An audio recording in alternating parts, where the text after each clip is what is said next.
everyone, welcome back to my channel. My name's Anisa, and don't forget to like, subscribe, comment, share, and ring the bell. Everything I've linked to will be linked to down below in the description, and let's get right into the video. So for today's video, I will be doing some gold butterfly and nude nails. Sorry if you can hear the smoke detector in the back. But all I'm doing right now is removing the shine from the natural nail and my Nail Like Lucy. I'm using my Nail Like Lucy drill fine sanding band, which is like 180 grit, I believe. And then after I'm done removing the shine, I'll be gluing on the tips. Make sure you dust off the nails first though. And underneath me, I have my Nail Like Lucy dust collector. And right now I'm using it's like a cuticle bit. It's just to clean up any cuticle that's on the nail. And I'm only going to be touching like the skin pretty much, if that makes sense. You have to like try it and it'll make a lot more sense.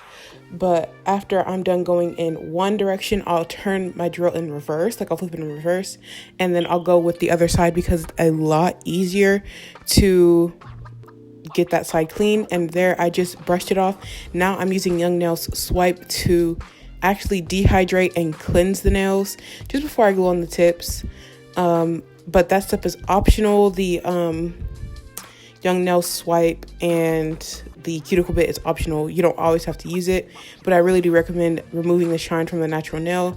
And right now I'm just using the Natalie Carmona tip. I got this in the beginner's kit and I really enjoyed them. As you guys saw, I used them on the little cat's eye video. Sorry, I have to move the camera right there.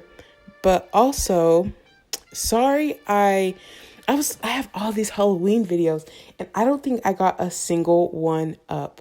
So let me know in the comments because they're all recorded. But like I said, my phone was having an issue to where it was just downloading the videos and it was taking forever to download them because I let them sit for too long. So now I have to wait for them to re-download. So let me know. And I'm just using KDS glue to glue on these tips, by the way. But let me know if you guys would still like to see a couple Halloween nail videos. Also, October is Breast Cancer Awareness Month. I don't have a set for that.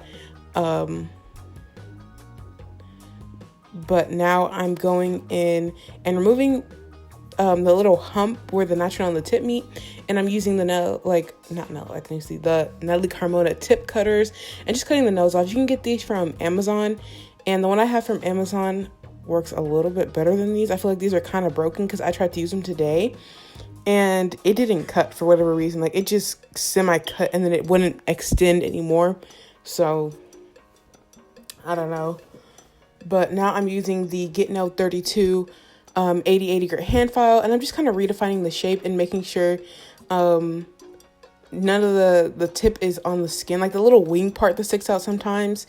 I just want to get rid of that pretty much because your tips should fit from sidewall to sidewall and have that be it. She didn't want me to file the size too much, so that's why I just went ahead and like make sure it wasn't on the skin. And this was peeling up a little bit, so I went ahead and add some more glue and let that dry. But right now the hand is flipped, so I'm just going in and straightening the free edge right before I start. And you can see that my finger is on the nail bed, so we will have to go in and dehydrate again because there's oils on your hands, or on your face, your hair, and all that. So once you touch it, it's kind of like now you gotta re-dehydrate. So I'm using the Mia Secret dehydrator and the Mia Secret primer. Right now I'm going in with dehydrator. Just one coat is all you really need of that. And then the Mia Secret primer, I do 2 coats. And I'm gonna let you guys watch and see how I prime.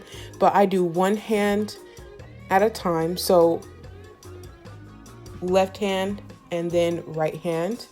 Then I go back into the left hand and do a second coat. And then I add my clear base and do the right hand's second coat.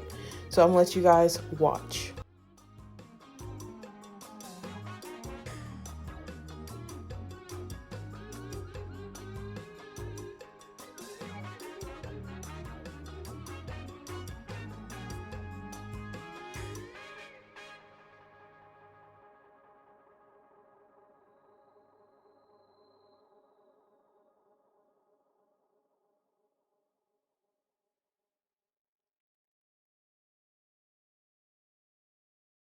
So as you saw, I just went in with my second layer, and I'm going in after and going in with my clear base layer.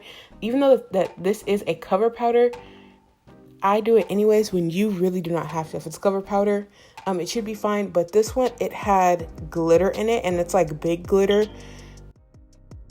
And it's big glitter. So I didn't want to just put it on there because like it's like a plastic. Glitter is plastic, so it doesn't really stick to the nail. So that's part of the reason why I do this with like everything I do. And it helps with fills and preventing lifting.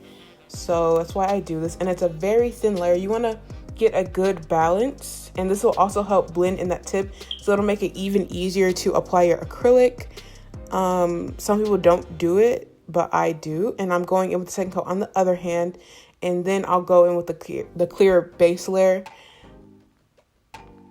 And I'm done. So I'm using JC Beauty Concepts Monomer and JC Beauty Concepts Clear and the Beetles size 10 acrylic brush. And the blue paper towels I have behind me are blue shop towels. And then underneath that is the little pink dental bib. You don't have to get these pink dental bibs. I got them because my desk was getting very, very messed up. And in order to like clean it off, you have to use like acetone. So I didn't want to do that anymore or as much. So I just went ahead and put that down there, but I still will have to go in with like the Clorox wipes and wipe everything down and all that. But after I'm done adding this clear base layer, I'll just go in with one hand application and show you guys how I applied the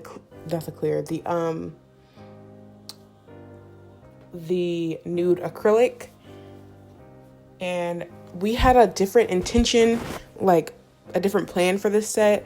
We were gonna do some like Dior Frenches, so that's why it was going to be all nude, and then trace it with the foil glue gel and then do the Dior, but it wasn't coming out right. So I'm using the color Georgia from JC Beauty Concepts, and this one is the bigger, no, I think this one might be the finer glitter of the two, because there's Arizona and there's Georgia. One has big glitter, one has small glitter, but they're both gold. You can kind of see it here, but not really. But it is very gorgeous in person. I love it. I think it looks very, very pretty. Not everyone will. She liked it for this set, but I tried to use it again on her for her fall set today, and she said no. So yeah, it just depends what look you're doing. But I really enjoy like the base of this. It's more of like, it's still on the pink side, but it has more yellow to it, if that makes sense. And I tried to do a 2-bead application this time. So I'm going to go ahead and let you guys watch me do this one. And then I'm going to go ahead and explain what I do on the next nail.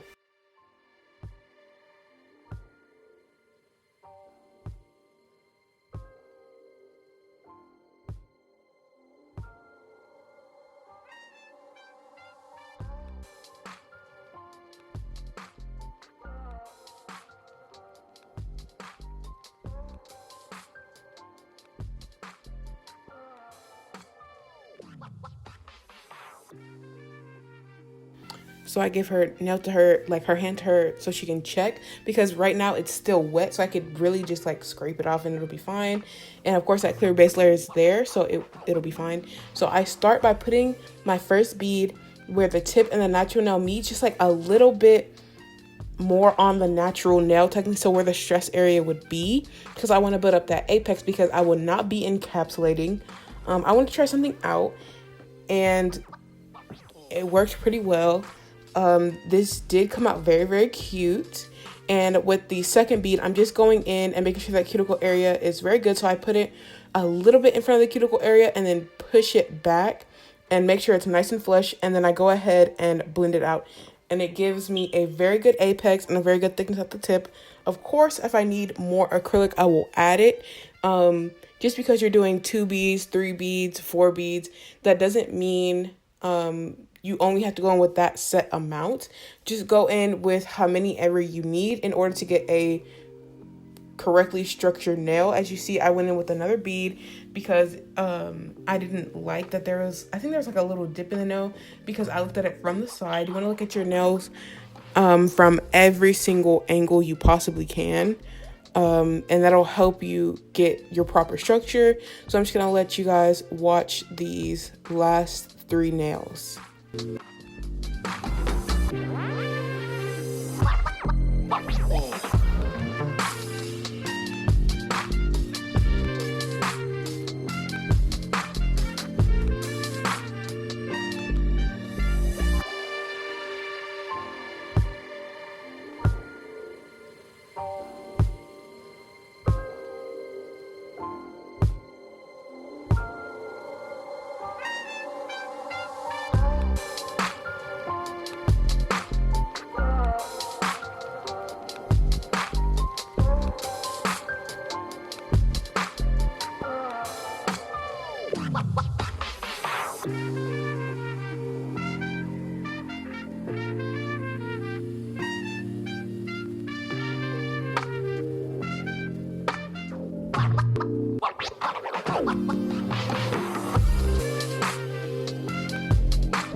So now I'm going ahead and just refining the surface of the nails so that you guys can see they're smooth.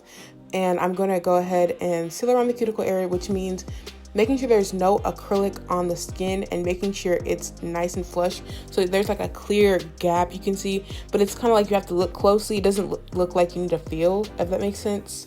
And this is a fine tapered ceramic drill bit. This is not a safety drill bit. So you want to be very, very careful. The teeth, even though they're fine, they're kind of sharp. So you want to be very, very careful and make sure you're going, I don't want to say kind of slow around the cuticle area, but making sure you're mainly pushing up against the acrylic, and that'll really help you seal it. Like, don't be focused on like pushing down, push more so back and a little bit down, not too much, and you don't want to push hard. That's the way that I figured out how to seal the cuticle area. Like I said, there really is like no big lumps and bumps, but if there is, go ahead and get it now. I prefer to use my drill and do it because I say this all the time, I'm not very good at hand filing, and I am wearing gloves. I used to wear gloves a lot in my older videos. Even at the beginning of this video, I didn't have my gloves on, but I decided, like, why not? You know, why not put them on? This is kind of like an older video. Like I said, I recorded a bunch of them and then I didn't save them, which is a mistake. And so, again, the little downloading thing. But I do have like all my, not all of them, but I do have most of my Halloween videos downloaded. So if I do upload them, if you guys say, yeah, go ahead and upload them, I will upload them like back to back, if that makes sense.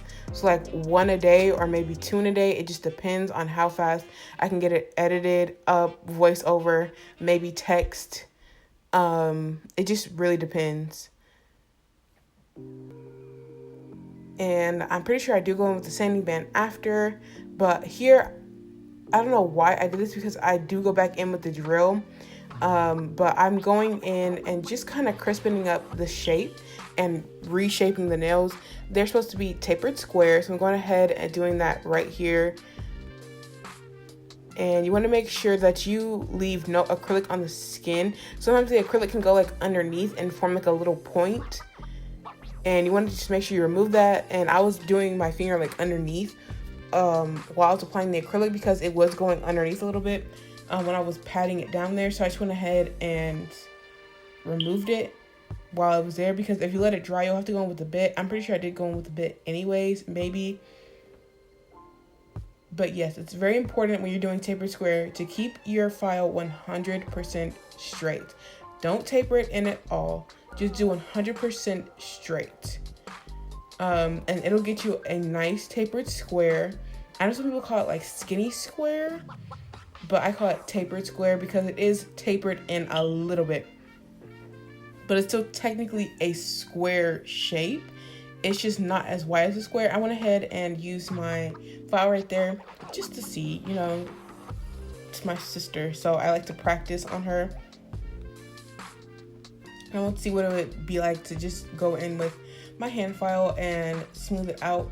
It's okay. By the way, like I'm pretty sure I said this when I used the little practice hand, but I really do enjoy these 80/80 grit files by Natalie Carmona.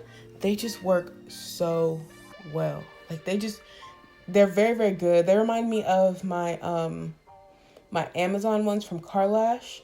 They're very, very good. So I'm going in with the same fine tapered ceramic drill bit. By the way, this is from Amazon. And I'm going in, and like I said, there's that little triangle sometimes that's underneath, and it's connecting the nail and the like the tip area. Like it just goes under there sometimes, like it's on the sidewall. And I'm going in and removing that. You want to be very careful because you don't want to cut that area because it's very sensitive. So you kind of want to move fast and keep your bit going one direction. You don't want to pull back and forth. Just do one direction. It's very easy. And you want to get it as close as you can and try and remove all that acrylic from underneath there because you don't want acrylic touching the skin at all. And like you can see, it's very minimal amount. This is just kind of me cleaning up the underneath the nail. Even though nobody's gonna see it, I just like to do it just just in case, you know. I feel like it looks a little bit better too. And here I am. I'm just kind of like messing with the free edge a little bit. And if there was like a little bump right there for whatever reason, I just went ahead and fixed it. And now I'm going in with the same fine sanding band from earlier and just smoothing everything out, because sometimes there can be some scratches. Honestly, this could just be a buffer right here. This could be like a buffing step, and then you can go in with your top coat right here or your nail art and then your top coat. But I like to go in with a buffer afterwards and go ahead and smooth it out, because if you use this as a buffer, it leaves a decent amount of texture, so you're not gonna see scratches, but there's gonna be like scratches in there, so it'll adhere properly. From what I've noticed, I've never had any issues with like top coats peeling when I just did the fine sanding band, or when I just did the buffer. I never noticed it, and I never noticed any like streaks or scratches. So both are fine, one is fine, it doesn't really matter. So I went ahead and reshaped again, because after you use your drill, sometimes if you hit it, it'll just like your corner or your sidewall, it'll kind of like mess it up a little bit, especially if you want a really sharp shape. It'll go ahead and mess that up. So I just went ahead and redefined it again. So that's why I try and use my drill all in one go and then hand file all in one go, so it's a lot faster. And now I'm just doing the free edge of the nails. I like to flip the hand over. It's a lot easier for me. And this just makes sure everything is 100% straight, because you're seeing it from their view that they're going to be looking at it. So like I said, I did try and do like Dior and then do a trace with some brown around where the Dior like smile line was. It was really cute, but because my lamp is a higher wattage now, curing it for 60 was curing it for too long. So it was picking up inconsistently, and it was leaving like little holes, and it wasn't looking right. So we went ahead and just filed it off. I used the same fine taper drill bit. There was no point in making me like leaving in that part of me sitting there for like over an hour trying to do that. So I went ahead and just removed it, and then now we just decided on these butterflies, and they're matching technically. And I will leave these butterflies linked in the description. They are holographic, gold holographic butterflies, and they have multiple sizes. We chose like some big ones, and we made sure they lined up. And now I'm going in with my Beetles top coat. I was running out of this one, so if you notice in like the final picture, I don't want to say it's like a little bubbly, but it's like weird. You might not notice because it wasn't really that apparent. But this now, like encapsulating it with this gel, it was fine. It didn't peel off or anything like that. But I went ahead and did two coats. You can do a base coat and then a top coat. It makes it a little bit easier, but it just made this gold glitter really pop, and it looked very cohesive, even though this was like a backup plan that we didn't know was a backup plan. And I like to cure it for 120 seconds. You really only have to cure it for 90 to 120, but I like to do it for 120 because just in case, like I feel like if you leave it under cured, it might peel or it might yellow, and I don't really want to chance it, so I just go ahead and do a full 120-second cure.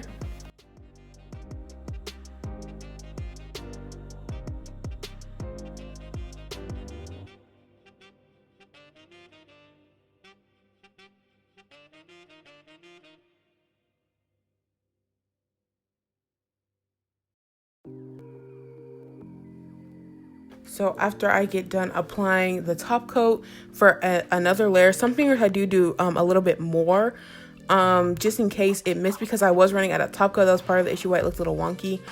But I hope you guys enjoyed. Don't forget to like, subscribe, comment, share, and ring the bell. Everything we linked to down below in the description. My link tree with my social medias will be linked down below in the description, as well as all the products that I have used that I have a link to. And I'll see you guys in my next one. Bye.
Oh.